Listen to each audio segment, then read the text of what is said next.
అందరి పేర్లు వాడికి తెలుసు. ఆదాము మొదలుకొని నేటి వరకు ఉన్నటువంటి పేర్లన్నీ కూడా వాడికి తెలుసు. కాబట్టి ఆ పేర్లు పెట్టుకుని వాడు దూతలు పంపుతూ ఉంటాడు.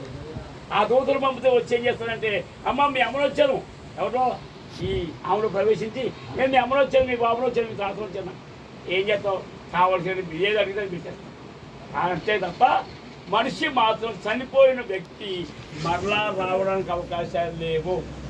ఏ ఆత్మ కూడా రావడం. మీరు చదువుకోండి ప్రసంగి గ్రంథంలో అక్కడ 12వ అధ్యాయం 7వ వాక్యం ఉంది. ఆత్మ తాను దయచేసింది దేవుని యొద్దకు మరలా పోవును వెళ్ళిపోవాలి. అక్కడికి వెళ్ళిపోయిన తర్వాత నిన్ను ఎడి పంపితే అటు వెళ్ళాలి అంతే తప్ప గాలి దూడి చెట్టు పుట్టయి ఉండడానికి లేదు. అలా బతకడానికి లేదు. అలా బ్రతకాలంటే ఆదాము మొదలు మొత్తం ప్రపంచం అంతా ఇక్కడే ఉండాలి. కాదు కాబట్టి దేవుని పిల్లలు మనం ఆయన రాకడ కొడుకు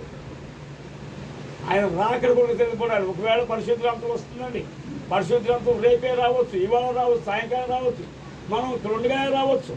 కానీ పరిశుద్ధి ఎత్తబడేటటువంటి పరిస్థితులు వస్తాయి. అది పరిశుద్ధ గ్రంథం. కానీ లోకాంతం వేరు. లోకాంతం ఇప్పుడే రాదండి.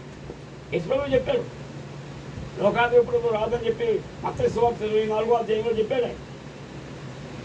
ఇవన్నీ జరగవలసి ఉన్నావు కానీ అంతం వెంటనే రాదు అని చెప్పాడు.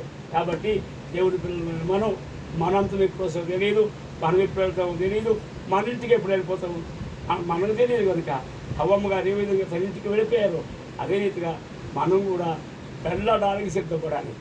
మనం సిద్ధపరచుకొని ప్రభువుల ముందు కొనసాగవలసిన తెలియజేస్తూ నా మాట ముగిస్తున్నాను. దేవుడి మాట దీవించిన దాకా ఈ సమయం పాస్టర్ గారికి, గారికి మీకు తెలియజేస్తాను.